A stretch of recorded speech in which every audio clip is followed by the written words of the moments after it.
We are now approaching the end of June of 2026. It was supposed to be the month where Russians will finally recover and start assaulting Ukraine on their positions, cross all of the defense points, and finally start breaking the Ukrainian defenses. Yet in reality, we see that Ukraine is going on the offensive. Not on land per se, yet the operations that Ukraine is conducting are very tactical. They're operating based on opportunities that are being presented to them. But Ukraine is also working systemically to create those opportunities.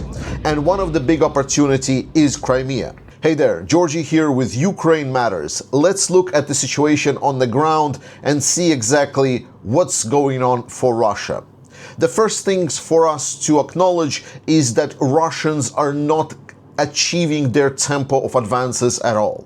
We have discussed plenty that Russia needs a very serious tempo increase if they would like to see capturing the territories once again. Yet our latest data for the last 5 weeks not only show that one of those weeks Ukrainians actually gained the territory. Right now we also know that there are some undisclosed gains for the Ukrainian armed forces as the operations are not being made public. But even if we just count for what Russia is capturing itself in Ukraine, then we see that the tempo is very low, averaging up on about 2 to 3 kilometers per day. Just a comparison-wise, last year when it was supposedly successful for Russia, it was about 20 kilometers per day, which was pretty low already at that time in my perspective. But this is an absolutely unsustainable tempo, and more importantly, it's very crucial for us to know what is happening at Crimea, where Ukrainians are cutting off Russians from all sides. There has been over 20 strikes on different logistical units in Crimea, not only the entryways to the peninsula, where first Ukrainians struck the bridges to take them out, then they struck the pontoon bridges, and then when Russians made a little bit more solid foundations for some of these crossings, then Ukrainians just started striking the vehicles that are trying to cross these bridges, effectively blocking them. Now we also have additional confirmation that Ukrainians are striking targets inside Crimea itself. Talking about the car bridges, overpasses, Ukraine is also striking railway intersections. All of these critical infrastructure objects that are mandatory for Russians to keep Crimea moving. Without the functioning logistics system, any army cannot function. So if last year we were talking about Crimea becoming a graveyard for the Russian anti-air systems, at this point Russia is already so deep in that it's now becoming graveyard for pretty much anything. And Russia cannot just leave. The proper military solution here would be to abandon Crimea. It's like you cannot hold that territory with the current capabilities that Ukraine has, and those capabilities are increasing. But Russia will not leave Crimea because it is not a military decision. It is a political one. And politics-wise, Putin will never acknowledge that Ukraine is going to beat him. And with the Ukrainian strikes all across Crimea, a crucial object that is right now being discussed in the Russian media is the Crimean Bridge. It is very clear for the Russians by this point that this bridge is going to be struck sometime soon. We saw some additional images recently from the Crimean Bridge showing the different layers of fortifications that Russians built across the bridge. Additionally, there were images showing the smoke machines that are operating frequently in Crimea, specifically to obscure the bridge. But I'm quite certain that with the Russians now actually allowing some of the fuel to start flowing into Crimea via the individual carriers, they allowed individuals to carry up to 200 liters of fuel into the peninsula over Crimean Bridge. Well, Ukrainians now see that more and more critical logistics are going to be focused on Crimea and Crimean Bridge specifically. So now Ukrainians will need to figure out the way how to specifically target that. I don't know how about you guys, but I'm already counting down to the day we're going to see the Crimean Bridge on fire once again. But this is obviously only part of the picture. The important part here is what kind of consequences this Ukrainian campaign in Crimea and south of Ukrainian occupied territories is going to bring. It is clear that Russia is forced to pour a lot more resources that they were hoping to continue sustaining their operations. Already now they are reporting that there is a big shortage of gasoline inside Russia. Some analysts estimate that by this year's first half a year, Russian production of gasoline has dropped some 25% year on year.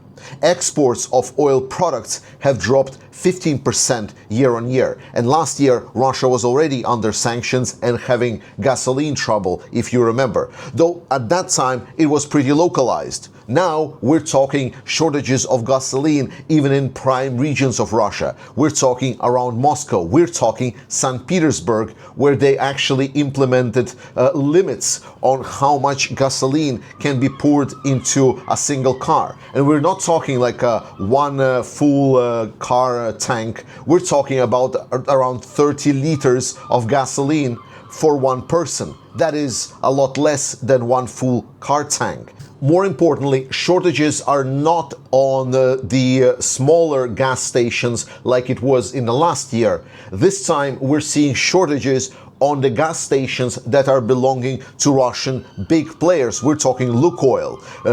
Those are quite key to the Russian operations with oil. Even worse than that, Russia is experiencing issues in recruiting more people for the military. We have discussed that over the last couple of years, Russia has been increasing the sign-in bonus for a lot of these military volunteers, so to say, that wanted to go fight in Ukraine. Now, in the last 4 months, we see sharp decrease in reported number of contract signings in Russia, lowering itself so much down to almost to the level of 2024 before these massive bonuses started becoming really obscene. Now the bonuses are still very high and actually rising, yet the amount of people they're able to conscript is not rising at all.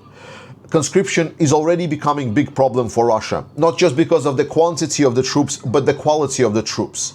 Both the Russian line units are suffering, but also the Russian unmanned system forces that were a big scare that they've prepared some time ago. Rubicon, one of the most sort of a famous and elite force that Russia created to create this unmanned system opportunities, has become quite infamous in Russia. They've been hunted mercilessly by Ukrainians, and now a lot less Russians are actually willing to subscribe specifically for them because it's like a painting a target on your back.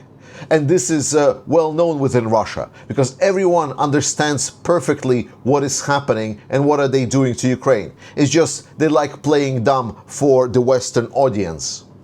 So to sum up, Ukraine is creating great opportunities on the front line. They are making Crimea more vulnerable. They created opportunities by targeting the anti-air system, which allows them to now dominate the skies and use massive drone attacks all over the country.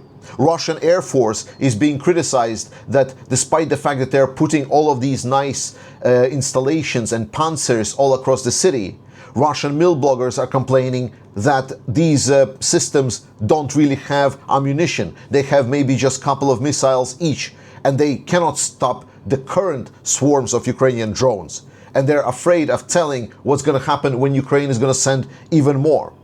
The strikes against the oil refineries have evolved from 2025 when they struck oil refining facility and they were struck, maybe the most critical targets and maybe one or two secondary targets. Now we see that these strikes that Ukraine is conducting are pretty much carpet bombings. They are destroying many different oil tanks and key objects on these facilities. So now even dispersing the facilities and having just a lot of them is not really helping Russia, because Ukraine is taking out vast capabilities every strike there is, and Russia has no answer for this. The nets became inefficient, their mobile groups are not willing to actually defend a lot of these positions, and inside of Russia, private contractors are prohibited to use live ammunitions in their drones so they can shut down the incoming Ukrainian strikes. It's looking really grim. And Russian modus for going forward with this is pretend that everything is fine. We saw the ongoing campaign of Russia already show itself in the strikes against Moscow when there was no air raid sirens. The air raid sirens are also not working in Crimea, and I mentioned that already. But more importantly, just recently, we found out that it's been basically ordered to not show that gasoline is not present in Russia. There was orders coming down to all of these gas stations to essentially not show that they don't have gasoline, to put up the board with the gasoline prices up that will show the price of gasoline, despite the fact that that gasoline is not there. So they cannot essentially show like this is not available. Russia is playing pretend. This is their whole thing from the day one, and this is specifically what I've been addressing non-stop. And I'm glad that we finally see that exposed more and more and more. Russia is a pretend state. I cannot even say that it's a gas station anymore, because they're actually importing a lot of the gas. So it's a station of garbage that is pretending to be a state, if I can twist and turn the quote of a great man. Thank you so much for watching. Support the fundraiser. I will be back in studio very soon to do a lot more and fuller episodes for you. But for now, trust in Ukraine, support Ukrainian armed forces. I love you. Slava Ukraini, and I will see you next time.